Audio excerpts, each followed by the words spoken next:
Hello students. तो अपना आज का लेक्चर स्टार्ट करते हैं। लास्ट लेक्चर में हमने कुछ न्यूमेरिकल्स देखे थे। मैंने आपको 12.7 न्यूमेरिकल बताया था और 12.8 भी हमने कंप्लीट कर लिया था। आज जो हम न्यूमेरिकल देखने वाले हैं उसके बाद वाला तो न्यूमेरिकल 12.9 हम देखने वाले हैं। ठीक है, तो लास्ट न्यूमेरिकल में तो हमें पता चल गया था 3 ओम हमारा रेजिस्टेंस आया था, वो आई होप कंप्लीट हो गया होगा, आपको समझ में आ गया होगा। आज जो हम न्यूमेरिकल करने वाले हैं वो है 12.9। ठीक है, इसका जो डायग्राम यहाँ पर दिया हुआ है, डायग्राम हम पहले बना लेते हैं, फिर उसके बेस पर हम न्यूमेरिकल करेंगे। तो डायग्राम यहाँ पर सिंपली दिया हुआ है कुछ इस तरीके से। यहाँ पर एक रेजिस्टेंस कनेक्टेड है, दो रेजिस्टेंसेस एक दूसरे के पैरेलल में यहाँ पर कनेक्टेड है, कुछ ऐसे।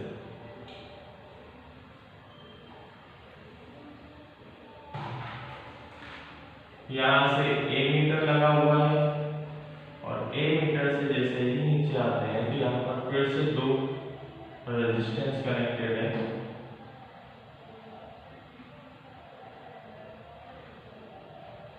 ऐसे, और यहाँ पर की लगी हुई है।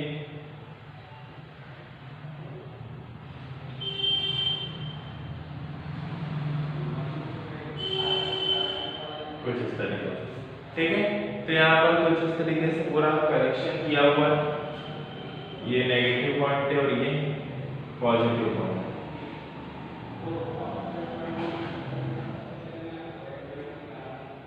ये नेगेटिव और ये पॉजिटिव, ठीक है। अब यहाँ पर उसने न्यूमेरिकल में क्या बोला है ये देखते हैं। तो सबसे पहले उसने न्यूमेरिकल में बोला है कि चित्र 12.12 में R1 की वैल्यू यहाँ पर क्या है 10 है, R2 की वैल्यू 40 है। तो ये R1 है तो ये हो गया 10 ओम और ये R2 है तो ये हो गया 40 ओम। आगे बढ़ते हैं। R3 30 और R4 20। अच्छा, यहाँ पर तीन रेजिस्टेंसेस कनेक्टेड है, तो एक और मैं रेजिस्टेंस यहाँ पर लगा देता हूँ। हाँ, तो अब हम देखते हैं क्या है। R3 R4 R5 की वैल्यू क्या है 30, 20 और 60। तो ये हो गया 30 ओम, ये हो गया 20 ओम और ये हो गया 60 ओम। तीनों की वैल्यूज हमने लिख दी 30, 20 और 60 तथा प्रतिरोधकों के इस विन्यास को 12 वोल्ट से संयोजित किया गया। जो वोल्टेज है बैटरी का वो कितना है 12 वोल्ट। आगे अब हमें क्या करना है कि फर्स्ट फाइंड आउट जो करना है वो हमें पहला ये है कि परिपथ में कुल प्रतिरोध, पूरे सर्किट में टोटल रेजिस्टेंस कितना है वो निकालना है। फिर सेकंड, परिपथ में प्रवाहित कुल विद्युत धारा परिकलित कीजिए। मतलब पहले तो हमें रेजिस्टेंस निकालना है, फिर उसके बाद हमें क्या करना है यहाँ पर इलेक्ट्रिक करंट निकालना है। तो सबसे पहले हम निकाल रहे हैं, यहाँ पर जो कैलकुलेट करेंगे वो है टोटल रेजिस्टेंस। ठीक है, क्या निकालेंगे हम टोटल रेजिस्टेंस मतलब कुल प्रतिरोध। टोटल रेजिस्टेंस निकालने के लिए आपको यहाँ पर डायग्राम में दिख रहा है क्लियरली कि ये वाला जो पार्ट है ये पैरेलल ग्रुपिंग है, ये भी पैरेलल ग्रुपिंग है, और फिर इन दोनों से जो एक रेजिस्टेंस आएगा उसको हम क्या बोलेंगे सीरीज ग्रुपिंग। मतलब यहाँ पर एक हम रेजिस्टेंस निकालेंगे, इन दोनों को हटाकर एक रेजिस्टेंस लगाएंगे, इन तीनों को हटाकर एक रेजिस्टेंस लगाएंगे, फिर सिंपली ये दोनों किस में हो जाएंगे सीरीज में, इनकी हम सीरीज ग्रुपिंग निकाल लेंगे। ठीक है, कुछ इस तरीके से यहाँ पर आई जा रहा है और यहाँ पर आई जा रहा है। ठीक है, तो करते हैं यहाँ पर आते हैं। यहाँ पर जैसे ही हम आएंगे तो ये दो रेजिस्टेंसेस हैं, तो मैं इनके इक्विवेलेंट जो रेजिस्टेंस आने वाला है उसको मैं R1 बोल देता हूँ। ठीक है, क्या बोलता हूँ मैं इनको R1, नहीं सॉरी R1 R2 तो इनको हम दे चुके हैं, तो हम इनको क्या बोल देते हैं मैं R डैश बोल देता हूँ। ठीक है, इनके इक्विवेलेंट जो रेजिस्टेंस में निकालने वाला हूँ उसको मैं R डैश बोल देता हूँ। इनके इक्विवेलेंट जो रेजिस्टेंस जो प्रतिरोध में निकालने वाला हूँ उसको मैं R डबल डैश बोल देता हूँ। ठीक है, तो सबसे पहले हम निकालते हैं। देखो R अगर हम निकालेंगे R इक्वल टू क्या हो जाएगा R dash plus R double dash. ठीक है, तो सबसे पहले R डैश की वैल्यू निकालते हैं। R dash is equal to, ये क्या है पैरेलल ग्रुपिंग है, तो पैरेलल ग्रुपिंग का फार्मूला क्या होता है 1 अपॉन में R dash is equal to 1 upon में R1 और R2। तो 1 अपॉन में 10 प्लस 1 अपॉन में 40। क्लियर है? आगे आते हैं तो एलसीएम दिया 10 और 40 का एलसीएम क्या आएगा 40। ठीक है, 10 4 जा 40, 4 1 जा 4 प्लस 40 1 जा 40, 1 1 जा 1। तो ये कितना आ जाएगा 1 अपॉन में r dash is equal to 5 upon में 40, मतलब 5 1 जा 5, 5 8 जा 40, क्या आ गया 1 अपॉन में 8। अगर 1 अपॉन में r डैश 1 अपॉन में 8 के बराबर है तो r डैश की वैल्यू क्या होगी, r डैश को ऊपर लेकर जाएंगे तो 8 भी ऊपर हो जाएगा, मतलब r dash is equal to क्या हो गया 8 ओम। आया समझ में? r dash is equal to क्या हो गया 8 ओम। तो मतलब अब मैं सर्किट डायग्राम में चेंजेस करता चल रहा हूं। ठीक है, अब हम इन दोनों रेजिस्टेंसेस को हटाकर यहां पर एक रेजिस्टेंस लगा सकते हैं, कुछ इस तरीके से एक रेजिस्टेंस लगा सकते हैं जो कितना है r डैश है और जिसकी वैल्यू कितनी है 8 ओम। क्लियर है? ये हमने क्या लगा दिया, एक रेजिस्टेंस लगा दिया। एंड r डबल डैश की बात करते हैं तो r डबल डैश निकालने के लिए हमें वही पैरेलल ग्रुपिंग, तो 1 अपॉन में r double dash is equal to 1 upon में 30 प्लस 20 प्लस 60, 1 अपॉन में 30 प्लस 1 अपॉन में 20 प्लस 1 अपॉन में 60। तीनों का एलसीएम लेते हैं, एलसीएम लेंगे तो क्या आएगा 60, 30 2 जा 60, 2 1 जा 2, 20 3 जा 60, 3 1 जा 3, 60 1 जा 60, 1 1 जा 1। तो ये कितना आ गया 1 अपॉन में r double dash is equal to 2 plus 3 कितना हो गया 5 प्लस 1 6, तो 6 अपॉन में 60 कैंसिल हुई, कितना बचा 10। तो 1 अपॉन में r डबल डैश अगर 1 अपॉन में 10 के बराबर है तो r डबल डैश बराबर कितना हो जाएगा 10 ओम। ठीक है, इसके बराबर हो जाएगा 10 ओम के बराबर हो जाएगा। क्यों? क्योंकि हमने r डबल डैश को ऊपर लेकर गए तो 10 भी कहां चला गया ऊपर। तो इसका मतलब क्या है कि इन तीनों रेजिस्टेंसेस को हटाकर यहां पर मैं एक रेजिस्टेंस लगा सकता हूं जिसकी वैल्यू कितनी होगी यहां पर 10 ओम। इसको हम क्या बोलेंगे r डबल डैश। क्लियर है? दोनों की वैल्यू हमें पता चल गई, r डैश की भी और r डबल डैश की भी। अगर हम r डैश की यहां पर बात करते हैं तो r डैश कितना है 8 ओम और r डबल डैश कितना है 10 ओम। आप देखो ये दोनों में ग्रुपिंग कैसी है, तो I करंट इसमें जा रहा है और फिर वही I करंट इसमें जा रहा है, मतलब एक ही करंट दोनों में जा रहा है। इसका मतलब ये सीरीज ग्रुपिंग है। तो आप ये नोट कर लेना, इतना इसको मैं रफ कर रहा हूं, सीरीज ग्रुपिंग है। इसलिए हम क्या करेंगे यहां पर नाउ हिंदी में लिख लेना, अब r इज इक्वल टू क्या हो जाएगा r dash plus r double dash. तो r is equal to r dash की वैल्यू क्या है 8 ओम, तो ये हो गई 8 ओम प्लस डबल डैश की 10 ओम, तो ये 10 ओम। r की वैल्यू क्या हो जाएगी 18 ओम। क्लियर है?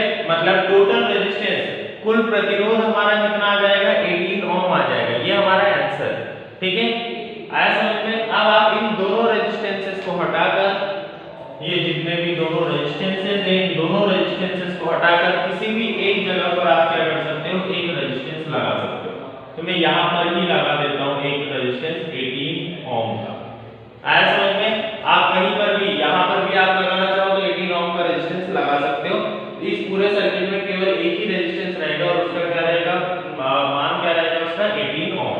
ठीक है, अब हम आते हैं हमारे दूसरे क्वेश्चन पर। हमने बोला था कि ए में तो हमें प्रतिरोध निकालना था, बी में क्या करना है परिपथ में प्रवाहित कुल विद्युत धारा।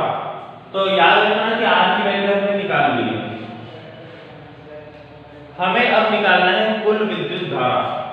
B जो है हमें टोटल इलेक्ट्रिक करंट फाइंड करना है, टोटल इलेक्ट्रिक करंट फाइंड करना है, जिसे हम हिंदी में बोलेंगे कुल विद्युत धारा।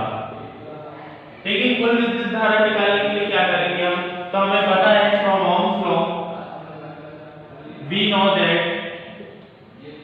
we know that from Ohm's law, Hindi medium वाले लिखेंगे हम जानते हैं कि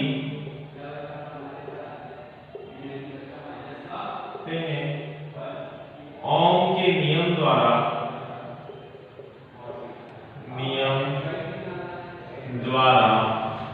क्या होता है I is equal to V upon में R। ठीक है, I इज इक्वल टू क्या होता है V अपॉन में R। I is equal to V की वैल्यू क्या है, तो आपको दिख रहा है यहाँ पर 12 वोल्ट की वैल्यू है, तो 12 वोल्ट 12।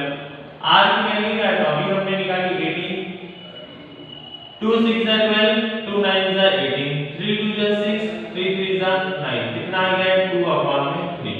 कैंसिल करो 0.20 हो जाएगा, तो 3 6 जा 18, 2 बचा तो वापस से 6 जा 18। यहाँ पर I इज इक्वल टू क्या हो जाएगा 0.66 एम्पियर। ये हो जाएगी हमारी वैल्यू इसकी करंट की, मतलब टोटल करंट इसमें कितना आने वाला है 0.66 या फिर 67 उसमें लिखा हुआ है, तो आप 66 भी लिखोगे तो कोई दिक्कत नहीं है, अप्रोक्सीमेटली वैल्यू आती है। ठीक है, पॉइंट के बाद वो चेंज होते रहते हैं। तो इसलिए हमने यहाँ पर देखा कि सिंपली हम क्या कर रहे हैं, दोनों चीजों को हमने यहाँ पर निकाला, जैसे कि रेजिस्टेंस को हमने फाइंड आउट किया और उसके बाद इलेक्ट्रिक करंट को फाइंड आउट किया। ठीक है, अब हम आगे टॉपिक पर बढ़ते हैं। सीरीज ग्रुपिंग, पैरेलल ग्रुपिंग, इनके जितने भी हमने न्यूमेरिकल किए हैं इनको अच्छे से आप कर लेना। ठीक है, क्योंकि एग्जाम में भी इस टाइप के न्यूमेरिकल पूछे जा सकते हैं। अगले टॉपिक की तरफ बढ़ते हैं कि आज हम ये चैप्टर कंप्लीट कर देंगे। अगला टॉपिक है हमारा विद्युत धारा का तापीय प्रभाव। ठीक है, क्या बोल रहा है वो, विद्युत धारा का तापीय प्रभाव। कि तापीय प्रभाव विद्युत धारा का क्या होता है, तो देखते हैं। देखो वो बोल रहा है तापीय प्रभाव, मतलब जिसे हम हिंदी में इंग्लिश मीडियम में क्या बोलते हैं, हीटिंग इफेक्ट। तो आपने देखा होगा विद्युत धारा का तापीय प्रभाव होता कैसा है, ये मैं आपको समझा देता हूँ। किसी वायर में अगर इलेक्ट्रिसिटी का फ्लो हो रहा है, तो आपने देखा होगा कि वो वायर जो है, वो तार जो है जिसमें विद्युत धारा प्रवाहित हो रही है, वो क्या होता है, गर्म होने लगता है। और यही ताप, वो उसमें क्या आ जाता है, तापमान आ जाता है। यही ताप क्या करता है, यही ताप कौन शो कर रहा है, कौन प्रदर्शित कर रहा है, विद्युत धारा प्रदर्शित कर रही है। मतलब अगर किसी भी चालक में आप विद्युत धारा प्रवाहित करते हो, इलेक्ट्रिक करंट फ्लो करते हो, तो वो क्या शो करती है, हीटिंग इफेक्ट को शो करती है, हीटिंग इफेक्ट। अब ये हीटिंग इफेक्ट बेसिकली करता क्या है, तो हीट बेसिकली क्या है, एनर्जी है। अगर मैं तापमान की बात करूंगा तो ताप क्या है, एक तरीके से ऊर्जा है। अब अगर ताप वहां पर मैं किसी काम में ले रहा हूं तो उस ताप को नहीं ले रहा, इसका मतलब उस ताप की वहां पर क्या हो रही है, हानि हो रही है। ताप की हानि हो रही है, इसका मतलब ऊर्जा की हानि हो रही है। तो इसीलिए किसी भी वायर में जब आप इलेक्ट्रिक करंट का फ्लो करते हो, तो आपको पता है कि हर वायर में एक प्रतिरोध नाम का गुण होता है। प्रतिरोध क्या करता है, उस वायर में इलेक्ट्रिक करंट के फ्लो को अपोज करता है, मतलब विद्युत धारा का जो प्रवाह है उसको क्या करेगा, वो उसका विरोध करेगा।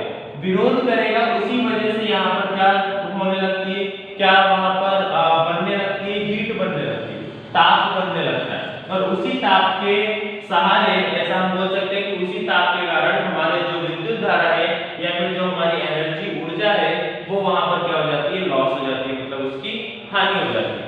ठीक है, हीटिंग इफेक्ट जो है विद्युत धारा, अगर हम इलेक्ट्रिक करंट की बात करते हैं तो इलेक्ट्रिक करंट दोनों टाइप के इफेक्ट शो करता है। एदर वो हीटिंग इफेक्ट, एदर वो हो सकता है मैग्नेटिक इफेक्ट। Magnetic effect. अब आप बोलोगे कि हीटिंग इफेक्ट तो ठीक है, समझ में आता है, हमें दिखता है कि हाँ वहां पर हीटिंग इफेक्ट हो रहा है, लेकिन मैग्नेटिक इफेक्ट को हम कैसे एक्सेप्ट करें। तो मैग्नेटिक इफेक्ट भी वहां पर वो शो करता है, कैसे, तो जब भी किसी इलेक्ट्रिसिटी वायर में इलेक्ट्रिक करंट का फ्लो होता है, तो अपने आसपास क्या बनाता है, मैग्नेटिक फील्ड बनाता है। समझ में, आसपास वो इलेक्ट्रिक करंट आसपास उसके किसका काम करता है, मैग्नेटिक फील्ड का काम करता है। इसीलिए इलेक्ट्रिक करंट जो होता है वो हीटिंग इफेक्ट को भी शो करता है और मैग्नेटिक इफेक्ट को भी शो करता है। इसको आपको भूलना नहीं है। ठीक है, आगे बढ़ते हैं हम हीटिंग इफेक्ट में ही। तो हीटिंग इफेक्ट आपको समझ में आ गया होगा कि हीटिंग इफेक्ट बेसिकली क्या होता है, तापीय प्रभाव क्या होता है, कि जब भी किसी चालक में विद्युत धारा प्रवाहित होती है तो वहां पर क्या होता है, तापमान उत्पन्न होता है। ठीक है, यहाँ पर दिया भी हुआ है, हीट यहाँ पर दी हुई है। हाँ, कई सारे फॉर्मूले यहाँ पर दिए हुए हैं। P is to be into Q upon में टी, और इस तरीके के फॉर्मूले। आपको जो फॉर्मूले याद करने हैं वो दिए हुए हैं यहाँ पर 2 मिनट।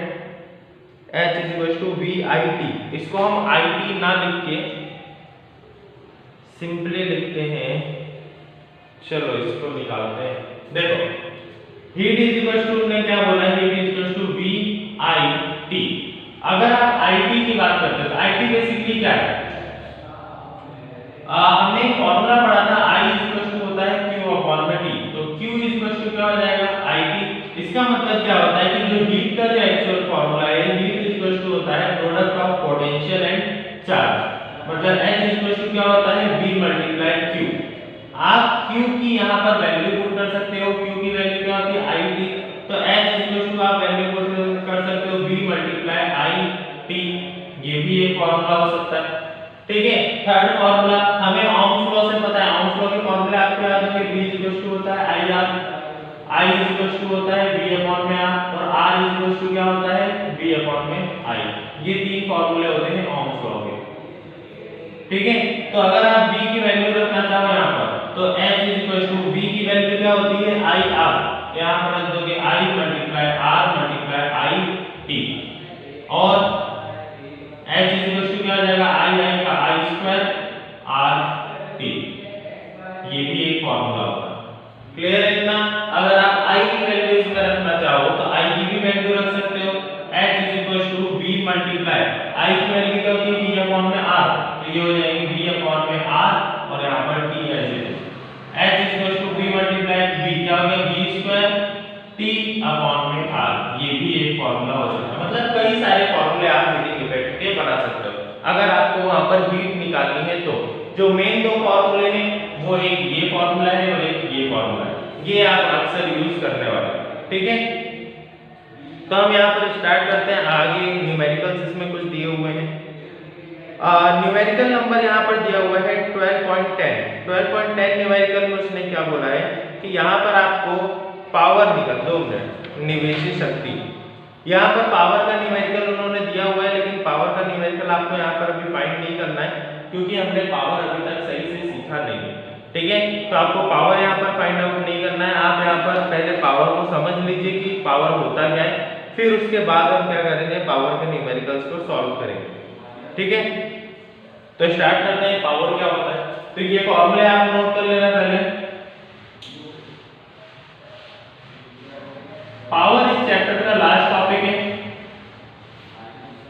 जिसे हम क्या बोलते हैं पावर, हिंदी में बोला जाता है इसे विद्युत शक्ति, इलेक्ट्रिक पावर, और हिंदी में इसे बोला जाता है विद्युत शक्ति। ठीक है, विद्युत शक्ति या पावर। अब पावर बेसिकली क्या होता है, तो the product of potential difference and electric current is known as power. ठीक है, अगर हम गुणनफल देखते हैं किसका, पोटेंशियल डिफरेंस मतलब विभवांतर का और विद्युत धारा का, तो उसी को क्या बोला जाता है यहाँ पर पावर। मतलब पावर इज इक्वल टू क्या होगा V मल्टीप्लाई I। ये पावर का मेन फॉर्मूला है, इसको आपको याद रखना है। ठीक है, पावर इज इक्वल टू क्या होगा V मल्टीप्लाई I। अब यहाँ पर वही वाली चीज कि अगर आप ओम्स लॉ से इसको पूरा का पूरा किसी अलग चीज में कन्वर्ट करना चाहते हो, जैसे कि मुझे यहाँ पर V नहीं चाहिए, मुझे I की टर्म में ही सारा आंसर निकालना है, तो इसका मतलब मैं क्या करूंगा V इज इक्वल टू क्या होता है IR ओम्स लॉ से, तो P is equal to V की जगह क्या रख दूंगा IR multiply I। P is equal to I multiply I हो जाएगा I स्क्वायर मल्टीप्लाई R। तो ये हो जाएगा पूरा I और R के रिस्पेक्ट में इसका फॉर्मूला। अगर मुझे I नहीं चाहिए तो मैं क्या करूंगा I इज इक्वल टू होता है V अपॉन में R, तो यहाँ पर P is equal to V multiply V upon में R रख दूंगा, P is equal to V square upon में R हो जाएगा पावर का फॉर्मूला।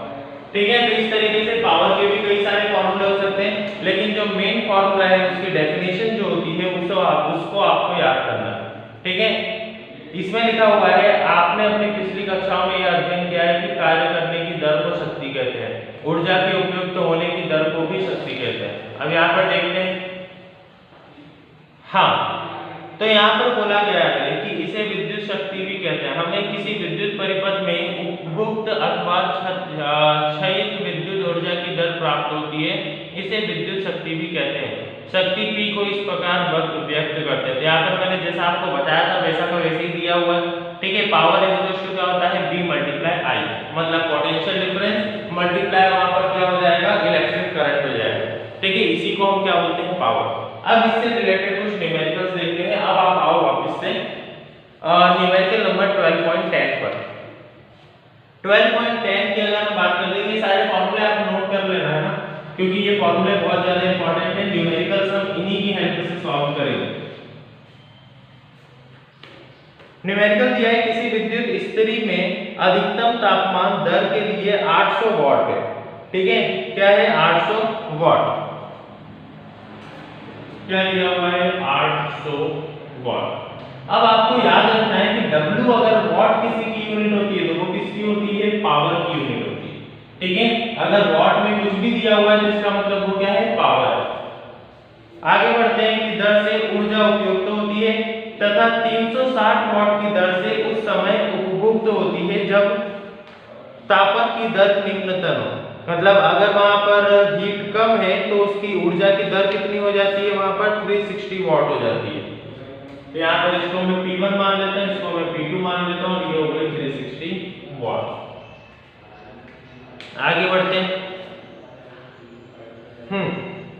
अब उसने क्या बोला, यदि विद्युत स्रोत की वोल्टता, मतलब वहां पर वोल्टेज अगर उसका विभव जो है वो 220 वोल्ट है तो दोनों प्रकरणों में विद्युत धारा तथा प्रतिरोध के मान परिकलित कीजिए, ठीक है।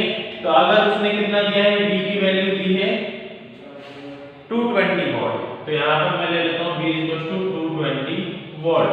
तो हमें क्या निकालना है, दोनों कंडीशंस में, अगर पावर ये है और अगर पावर ये है, दोनों कंडीशंस में हमें I की वैल्यू निकालना है और R की वैल्यू निकालना है, ठीक है। दोनों उसने क्या क्या बोला है, विद्युत धारा तथा प्रतिरोध, इन दोनों को हमें क्या करना है, वहां पर कैलकुलेट करना है। तो सबसे पहली कंडीशन में लेता हूं P1 वाली, जब वो हीट है उसमें, तो A कंडीशन में लेता हूं, इसमें मैं क्या निकालता हूं, इलेक्ट्रिसिटी भी और रेजिस्टेंस भी।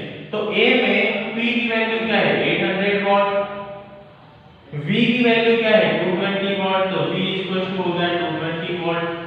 अब हमें क्या करना है, I और R निकालना है, तो I फाइंड करना है और R भी क्या करना है, फाइंड करना है। V नॉट है, हमें पता है कि क्या पता है हमें कि पावर होता है V मल्टीप्लाई I। पावर क्या होता है, V मल्टीप्लाई I। तो अगर मुझे I की वैल्यू निकालना है तो V इसके डिवाइड में आ जाएगा, तो I P अपॉन में V। I P की वैल्यू क्या है, 800, तो यहाँ पर हो जाएगा 800 अपॉन में 220, 10 से 10, 2 1 2 1 2, 2 4 8 और 0। 11 से अगर आप इसको कट करोगे तो 11 3 33, 7 बचे 0, तो 11 6 66, 4 बचे उधर 0, तो 11 3 33, ठीक है। क्या आ रहा है, I की वैल्यू क्या आ रही है, मैं यहाँ पर लिख देता हूँ, I आ रहा है 3.63 एम्पियर, ठीक है। ये किसकी निकल गई है, I की वैल्यू निकल गई है, फर्स्ट वाले करंट की वैल्यू यहाँ पर निकल गई है। 2 मिनट, हमने कुछ गलत तो नहीं किया। 11 3 33, 7 बचे वहां पर। अच्छा, हमने शायद वैल्यू गलत दी है, 840 वोल्ट है, ठीक है, सॉरी 840 वोल्ट। तो यहाँ पर भी कितना आ जाएगा, 840, और यहाँ पर भी कितना आ जाएगा, 840। जब इसको हम कट करेंगे तो 2 4 8 और 2 2 4, ठीक है। कुछ इस तरीके से 11 से जब इसको कट करेंगे तो 11 3 33, बचेंगे कितने, 7 8 9, तो 11 8 और फिर 2, तो यहाँ पर हो जाएगा 3.82। क्लियर है, ये कितना आ गया, करंट की वैल्यू हमारी क्या आ गई यहाँ पर, 3.82 एम्पियर, ठीक है। अब आते हैं हम किस पे, रेजिस्टेंस पे।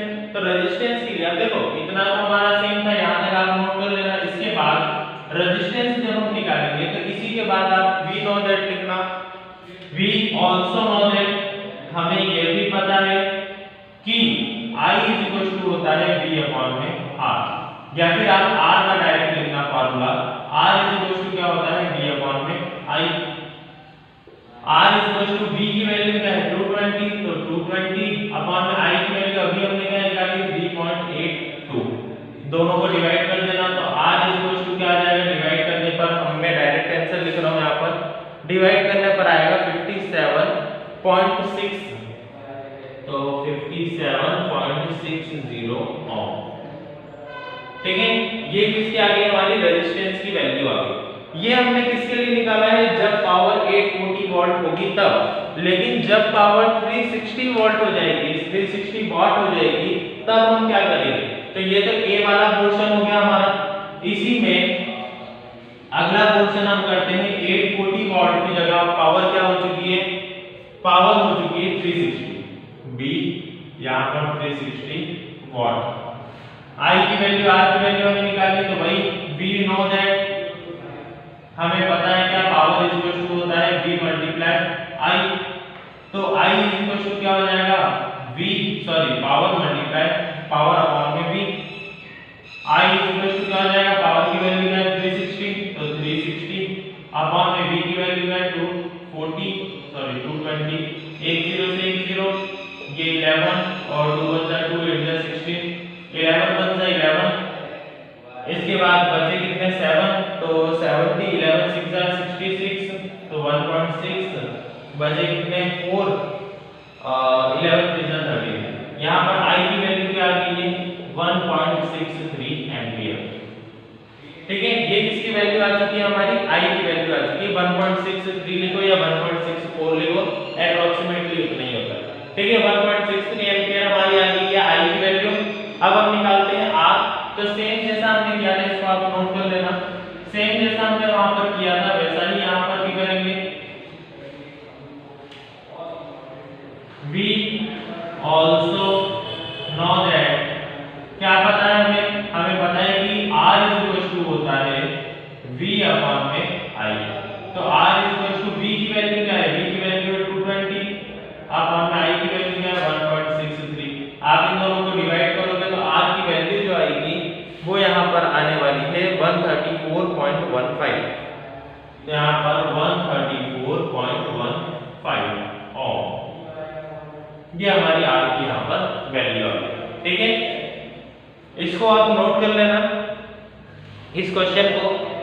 अब यहाँ पर एग्जाम्पल की तरफ हम आगे बढ़ते हैं। एग्जाम्पल अब दिया हुआ है 12.11, किसी 4 ओम प्रतिरोधक के प्रति सेकंड 100 जूल ऊष्मा उत्पन्न हो रही है, प्रतिरोधक के सिरों पर विभवांतर ज्ञात कीजिए। मतलब टाइम उसने दिया हुआ है 1 सेकंड, 100 जूल मतलब वहां पर हीट उसने कितना दिया हुआ है 100 जूल, रेजिस्टेंस की वैल्यू 4 ओम है और V की वैल्यू हमें निकालनी है। ठीक है, V की वैल्यू निकालने के लिए आपको पहले क्या निकालना पड़ेगा, I की वैल्यू निकालनी पड़ेगी। तो हम यहाँ पर फॉर्मूला देखते हैं कौन सा लगाते हैं, ये रफ कर रहा हूं मैं,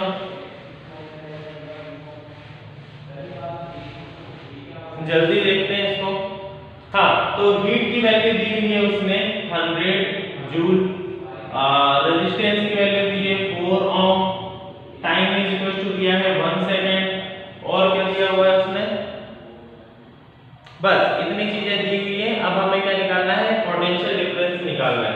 तो पोटेंशियल डिफरेंस निकालने के पहले हमें क्या निकालना पड़ेगा, I निकालना पड़ेगा। हमने अभी हीटिंग इफेक्ट के फॉर्मूले पढ़े थे, हीटिंग इफेक्ट का फॉर्मूला पढ़ा था जिसमें हमने देखा था कि H is equal to I के रिस्पेक्ट में एक फॉर्मूला है। तो हमें पता है कि V know that H is equal to होता है I स्क्वायर RT। ठीक है, ये हमने फॉर्मूला अभी पढ़ा था। तो H is equal to, H की वैल्यू क्या है 100 इज इक्वल टू I की वैल्यू हमें पता ही नहीं है, R की वैल्यू क्या है 4 मल्टीप्लाई T की वैल्यू क्या है 1, 4 को इधर भेजता हूं तो I square is equal to 100 upon में 4, 2 2 जा 4 और यहां पर 25। I इज इक्वल टू क्या हो जाएगा, I square is equal to 25, square यहां से हटेगा तो यहां पर क्या लगेगा रूट, 25 को रूट से आप बाहर निकालोगे तो आप 25 को लिख सकते हो 5 का स्क्वायर, स्क्वायर से रूट कैंसिल, तो I इज इक्वल टू क्या हो गया यहां पर 5।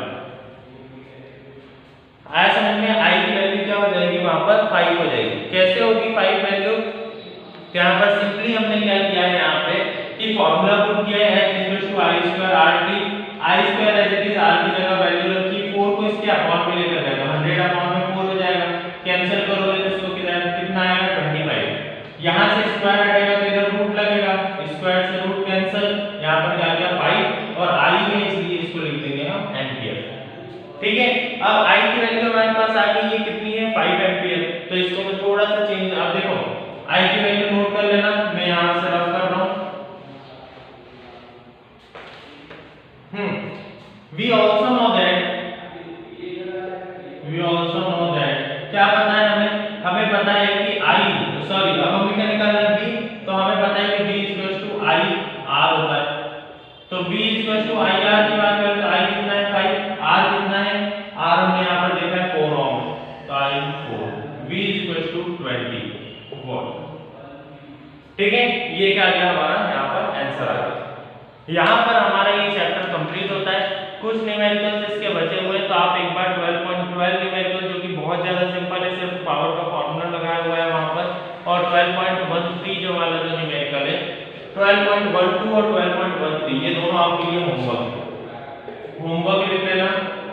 एग्जांपल 12.12 और एग्जांपल 12.13 ये आपके लिए क्या है होमवर्क। ठीक है, इनको आप कंप्लीट कर लेना। नेक्स्ट लेक्चर में मिलते हैं अगले चैप्टर के साथ, कोई नया चैप्टर स्टार्ट करेंगे हम। ये वाला चैप्टर यहाँ पर एंड होता है। Thank you.